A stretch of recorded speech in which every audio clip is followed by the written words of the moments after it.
তো এই আলোচনাটা যারা বিয়ে করছেন রিসেন্ট তাদের কাজে লাগবে, আর যারা করেন নাই করবেন, শীঘ্রই করবেন, এদেরও কাজে লাগবে। আর যারা মুরব্বী অনেক অভিজ্ঞতা ওনাদেরও কাজে লাগবে, ওনারা এটা শুনে নাতি নাত করতে শোনাতে পারবে, ঠিক কিনা? তাহলে কারোরই লস নাই। বিষয় কি? কথা বলে না। দম্পতি বোঝেন? বুঝেন? স্বামী আর স্ত্রী বানায় যেজন মিস্ত্রি, সে বড় আজব কারিগর ও মনরে সে বড় কঠিন কারিগর, ঠিক কিনা? পৃথিবীর প্রথম দম্পতি হচ্ছে সাইয়েদনা আদম আলাইহিস সালাম আর হাওয়া আলাইহিস সালাম। পৃথিবীর প্রথম স্বামী আদম আলাইহিস সালাম, প্রথম স্ত্রী হাওয়া আলাইহিস সালাম। ওয়া কুলনা ইয়া আদম উসকুন আনতা ওয়া যাওজুকাল জান্নাহ। আল্লাহ বললেন, আদম তুমি আর তোমার জোড়া বা তোমার স্ত্রী দুজনে মিলে জান্নাতে থাকো। তাহলে ওনারা ছিলেন স্বামী আর স্ত্রী, ঠিক কিনা? তাহলে এই দাম্পত্য সম্পর্কটা এটা জান্নাতি সম্পর্ক। কি সম্পর্ক? উত্তর দিতে হবে। দৌলতপুরের ভাইরা রাগ করছেন আমার সাথে? শীত লাগতেছে? উত্তর দেওয়া যাবে আওয়াজ করে? হ্যাঁ, আওয়াজ করে উত্তর দিবেন, মুখে তালা মেরে বসে থাকা যাবে না। তাহলে পৃথিবীর প্রথম স্বামীর নাম কি? আদম আলাইহিস সালাম। পৃথিবীর প্রথম স্ত্রী হাওয়া আলাইহিস সালাম। এই দাম্পত্য সম্পর্কটা বড় মধুর, বড় গভীর, বড্ড ভালোবাসার, ঠিক কিনা? স্বামী আর স্ত্রী, স্বামী আর স্ত্রী, এই সম্পর্কটাকে আল্লাহ তাআলা কোরআনে পোশাকের সাথে তুলনা করেছেন। কিসের সাথে? পোশাক। আরবিতে বলে লিবাস। আরবিতে কি বলে? লিবাস। আল্লাহ বলেছেন, ও নারীরা তোমরা পুরুষদের জন্য পোশাক, আর ও পুরুষেরা তোমরা নারীদের জন্য পোশাক। পড়েন সুবহানাল্লাহ। পোশাকের বেসিকলি তিনটা কাজ। কয়টা? কেউ কথা কয় না, আরো জোরে বলেন কয়টা? এখন আওয়াজ আসলো কোত্থেকে? আওয়াজ করে উত্তর দিবেন, চিল্লায় বলেন পোশাকের কাজ কয়টা? এভাবে শেষ পর্যন্ত খোঁচায় যেন সাউন্ড বের করা না লাগে, স্বপ্রণোদিত ভাবে উত্তর করবেন, ক্লাসের মতো হোক। তিনটা কাজ। এক নম্বর কাজ হচ্ছে পোশাক ইজ্জতের আবরু, লজ্জাস্থান ঢেকে রাখে, ঠিক কিনা? আমাদের লজ্জাস্থান ঢেকে রেখেছে আমাদের পোশাক। ঠিক তেমনি স্বামী তার স্ত্রীর ইজ্জত হেফাজত করে, স্ত্রী তার স্বামীর ইজ্জত হেফাজত করে, স্বামী তার স্ত্রীর চরিত্র হেফাজত করে, আর স্ত্রী তার স্বামীর চরিত্র হেফাজত করে। এজন্য আল্লাহ একে অপরের উদাহরণ দিতে যে লেবাস বা পোশাকের সাথে তুলনা দিয়েছেন। সুবহানাল্লাহ পড়েন। পোশাকের দুই নাম্বার কাজ হচ্ছে সৌন্দর্য। এই যে কত সুন্দর ডিজাইন করা, এমব্রয়ডারি করা পোশাক যখন আমরা পরি সুন্দর লাগে না? তেমনি পুরুষের চোখে নারী সুন্দর, নারীর চোখে পুরুষ সুন্দর, স্বামীর চোখে স্ত্রী সুন্দর, স্ত্রীর চোখে স্বামী সুন্দর। সুবহানাল্লাহ পড়েন। পোশাকের তিন নাম্বার কাজ হচ্ছে কমফোর্ট, আরাম দেয়া, প্রশান্তি দেয়া।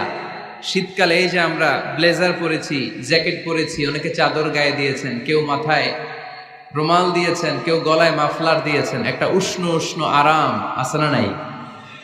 আবার গরমের কালে পাতলা সুতি কটনের কাপড় পরলে একটা আরাম আছে না নাই?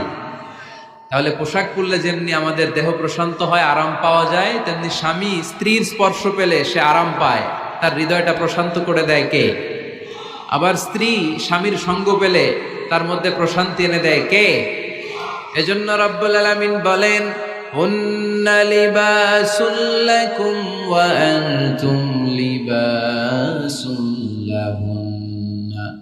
ও দুনিয়ার নারীরা, তোমরা হলে পুরুষদের জন্য পোশাক, পুরুষ হলো নারীদের জন্য পোশাক। সুবহানাল্লাহ পড়েন। পোশাক যেমনি ইজ্জত আবরুর হেফাজত করে, তেমনি স্বামী স্ত্রী একে অপরের ইজ্জত হেফাজত করে। পোশাক যেমনি সৌন্দর্য বাড়ায়, স্বামীর চোখে স্ত্রী সুন্দর, স্ত্রীর চোখে স্বামী সুন্দর। পোশাক যেমনি আরাম দেয়, স্বামী তার স্ত্রীর স্পর্শ পেলে, স্ত্রী তার স্বামীর স্পর্শ পেলে হৃদয়ে প্রশান্তি অনুভব করে, ঠিক কিনা? এজন্য দাম্পত্য জীবন, এখানে স্বামীও আছে স্ত্রীও আছে, ইংরেজিতে বলে কাপল, কাপল লাইফ। এই বিশ্ব সভ্যতা নির্মাণে নারী পুরুষ, স্বামী স্ত্রী দুইজনেরই অবদান আছে না নাই?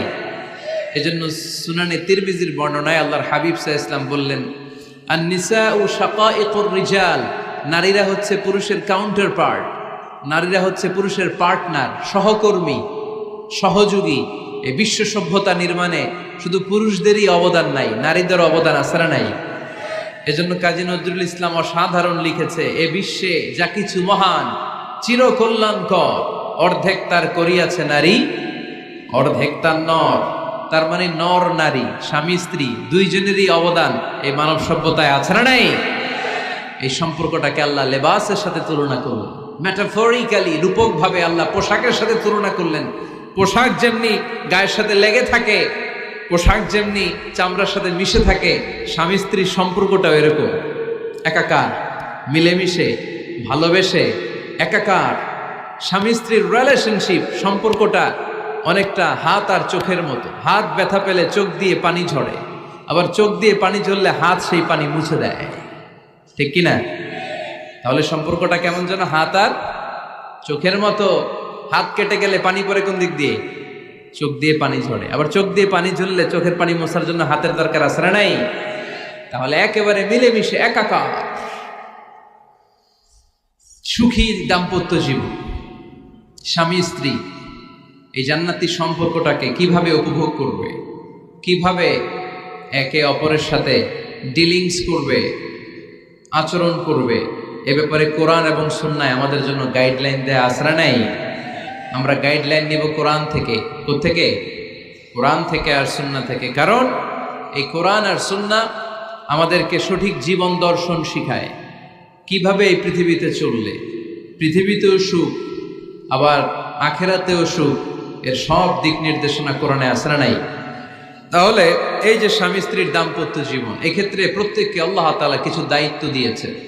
আজকে দায়িত্বগুলোর ব্যাপারে আমরা শুনব। স্ব স্থানে থেকে প্রত্যেকেই, স্বামী যদি স্বামীর দায়িত্ব পালন করে, স্ত্রী যদি স্ত্রীর দায়িত্বটুকু পালন করে, তাহলে দাম্পত্য জীবনটাকে জান্নাতি দাম্পত্য সুখ দিয়ে ভরে দিবে কে? আল্লাহ। আমাদের প্রত্যেকের দাম্পত্য জীবন সুখী হোক, সমৃদ্ধ হোক, আমরা চাই কি চাই না? অনেকে বলে হুজুর সুখ নাই, সুখ নাই, ঘরের ভেতরে গেলেই জাহান্নাম। আহা, কথা শোনে না আমার। আবার স্ত্রীরা বলে হুজুর দোয়া করবেন, পরকিয়া করে, খালি এসএমএস পাঠায়, আমারে ভাল লাগে না, এখন এখন অন্যদিকে ঘুরে। এরকম আসরা নাই? দুই দিক থেকে অভিযোগ। বোনদের জন্য কোনো প্যান্ডেল ট্যান্ডেল আছে নাকি আজকে? হ্যাঁ, দিনের বেলা সমাবেশ ছিল তো, এটা হয়ে গেছে তো মাইকের সাউন্ড নিশ্চয়ই। এই এদিকে উঠছে কে? টান দেন এদেরকে ধরে, টানেন টানেন, টাইনা বসান বসান, টান দেন টান দেন, হুজুরে ধরেন, হুজুরে ধরেন। ধরতে পারেন নাই হুজুরে? ধরছেন? হ্যাঁ, টান দেন। এই তো, টাইনা বসেন, এদিকে তাকান, এদিকে হয়েছে, হ্যাঁ বসাই দিচ্ছে। এইভাবে চলবে একেবারে শেষ পর্যন্ত। উঠলে খবর আছে। শুরুতে সুযোগ দিয়েছি, সুযোগ নেন নাই। তো আমরা প্রথমে স্বামীর দায়িত্ব শুনবো। দাম্পত্য জীবনে স্বামীকে আল্লাহ তাআলা কি দায়িত্ব দিয়েছে, তারপর স্ত্রীকে আল্লাহ তাআলা কি দায়িত্ব দিয়েছে, এবং দুইজনের আবার কালেকটিভ সম্মিলিত কিছু দায়িত্ব আছে, এগুলো আমরা শুনবো। শুনতে রাজি আছেন তো? কষ্ট হচ্ছে আপনাদের? আচ্ছা, এই বাম দিকটা আমাকে কষ্ট দিয়েই যাচ্ছে, খালি আওয়াজ, কথা। একটু থামছে আবার শুরু। কেন? আমার দিকে তাকান। আরেকজনকে থামতে বলছে কি আপনারা? এই থামো থামো, এগুলো বলেন কেন? আপনি থামেন, তাহলে তো হয়ে গেল। হ্যাঁ, আবার আমার সাথে কথা বলেন, আপনি চুপ। তো প্রথমে আমরা সম্মিলিত দায়িত্বের কথা শুনব। সম্মিলিতভাবে আল্লাহ স্বামী স্ত্রী দুইজনকেই কিছু দায়িত্ব দিয়েছে, যে দায়িত্বটা দুইজনের উপরই বর্তায়। এরপরে শুনবো স্বামীকে আল্লাহ কিছু দায়িত্ব দিয়েছে, এটা শুনবো। এরপরে স্ত্রীকে কিছু দায়িত্ব দিয়েছে। আল্লাহর কসম, এই দায়িত্বগুলো যদি স্বামী স্ত্রী সম্মিলিতভাবে পালন করে, এক একটা ঘরকে আল্লাহ জান্নাতি পরিবার বানায় দিবে, সুখী সমৃদ্ধ জান্নাতি দম্পতি বানায় দিবে। এরকম দাম্পত্য জীবন, সুখময় দাম্পত্য জীবন আমাদের হোক। আমরা চাই কি চাই না? চাই।